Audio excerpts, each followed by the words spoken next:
Hey, good Sunday evening, everybody. It is the Burning River Browns Talk on the Fanatical Elves Network, which is a subsidiary of the Fans First Sports Network. Thank you for joining me. I appreciate it.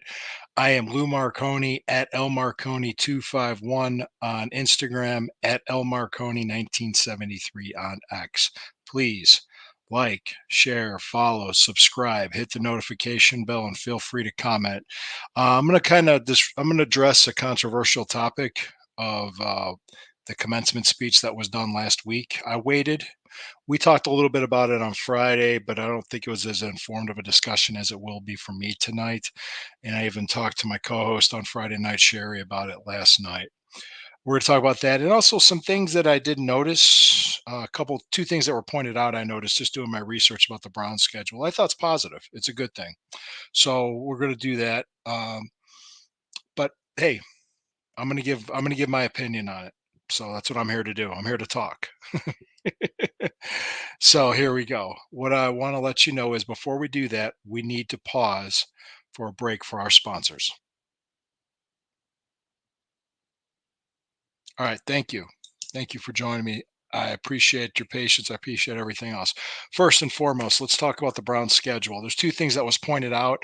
I saw in another podcast, and I thought it was something worth pointing out I did not notice before. Time zones traveled. Browns are tied for second least amount of time zones traveled. Well, if you keep in mind, the farthest west they have to go is Las Vegas, which is pretty far west, but they're not going all the way to Seattle unless it's the preseason, of course, which there's 2 weeks time between that. And it's a game that doesn't count and doesn't mean anything. And very few starters, if any, will be playing in that final preseason game. So that's good. And also miles traveled. We're in the bottom third of the league with miles having to be traveled. So that's really good. And I also think it's an advantage of the week 9 matchup with the Los Angeles Chargers coming here. You're talking about a West Coast team having to play a 1 o'clock game in Cleveland at the end of October. So who knows what the weather will be like for the LA people. So we'll have to see. But weather here or there doesn't mean anything. But I think having least bottom third of the league, least amount of miles traveled, and less time zones, because that really is what wears you out, will help. Um, Now moving on to what else I was going to talk about and what I'm going to address. I have Friday night. I wanted women's opinions on this. So I just kind of wanted to generate the discussion. I had Megan Donovan on the show with me, as well as my co-host on Friday, Sherry, the Browns fan girl. She's fantastic. I consider them both colleagues and friends, and we'd have different opinions on things. They were under the impression of Harrison Butker's speech, the Kansas City Chiefs kicker, at the commencement at a Catholic college, was about women staying in the kitchen, when he didn't say that. That's not at all what he said.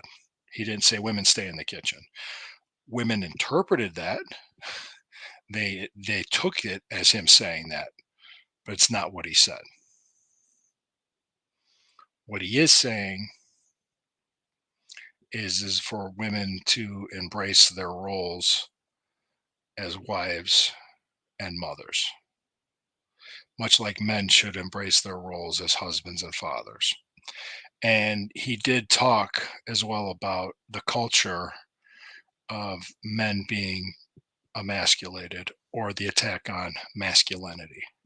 So that's essentially what he said. I'm paraphrasing it. I did see it. I did finally watch it, and I read the transcript and everything he said. So I wanted to address it, and I wanted to address the show on Friday, which I think we could have done a better job of addressing and discussing.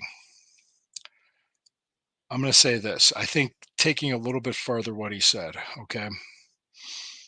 People make decisions in their lives. People make choices in their lives.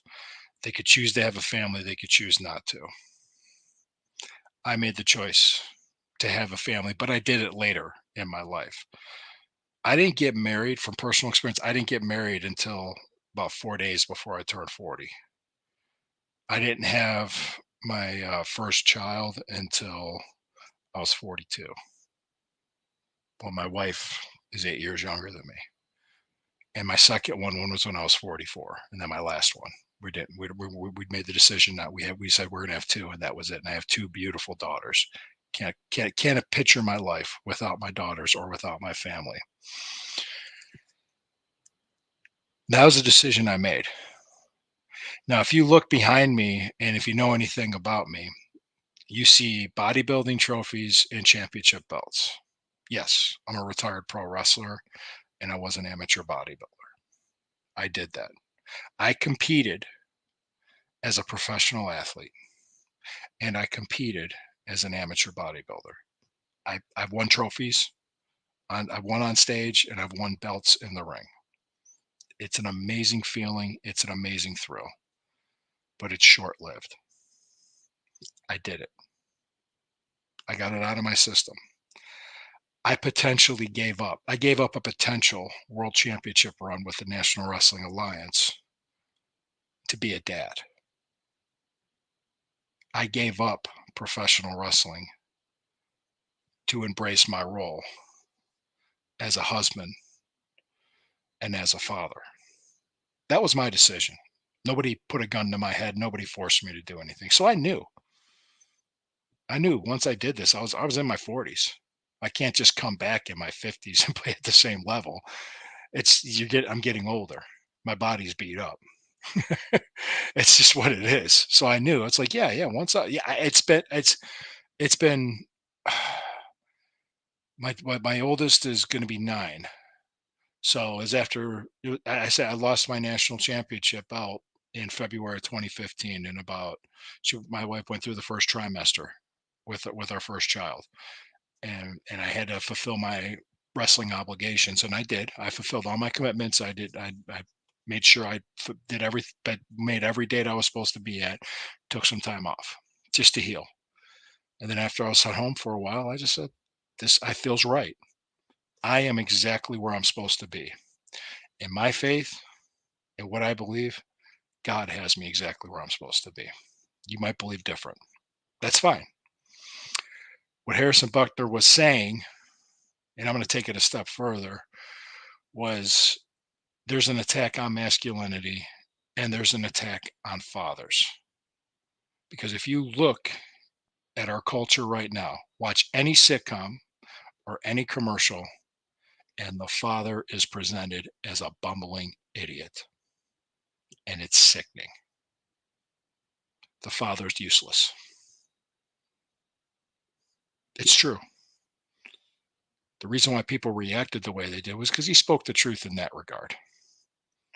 Now, women embracing their roles as a wife and as a mother, that's a woman's choice to do that. If a woman chooses to do it, you have to respect her choice. If a woman wants to pursue her career and not focus on a family, then she's going to understand that choice, and she might. And there's times that she might go through her life feeling like she missed out on something by not having a family, or by having a family, she might have feel like she missed out on something by not having a career. I feel, based on my faith, and I can only say what I did is I'm exactly where I'm supposed to be as a husband, as a father, and as a man. Yeah, it's cool. I have the belts behind me. I have this. Let me show you something else. See that? That is my national championship ring from wrestling, from the NWA. It's got dust on it.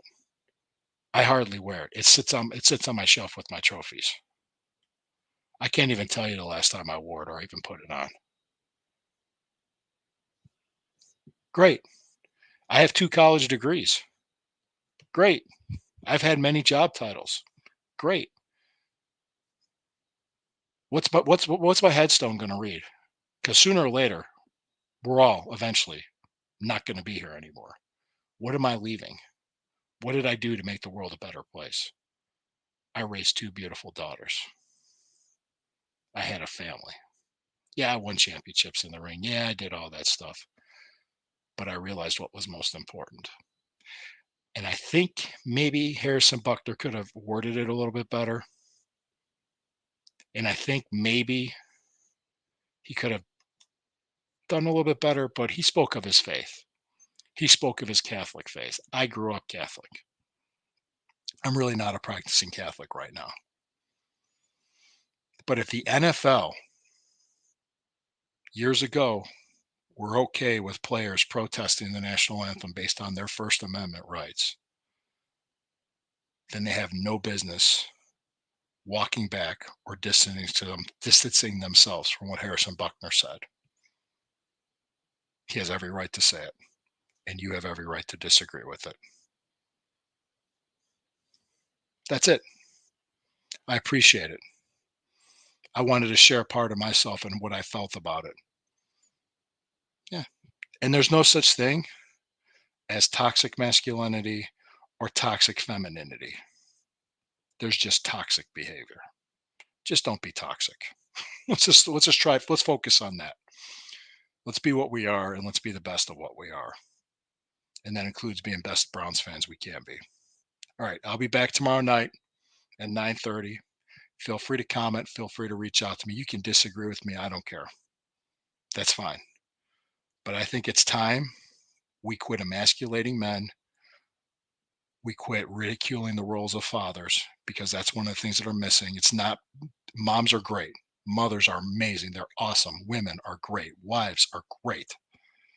But let's not discount the role of the father and the role of the man because we're equally as important. And quit emasculating men. I'll be the first to stand up and say, try it. Don't forget, when the river burns, it always burns brown and orange. I'll see you tomorrow night.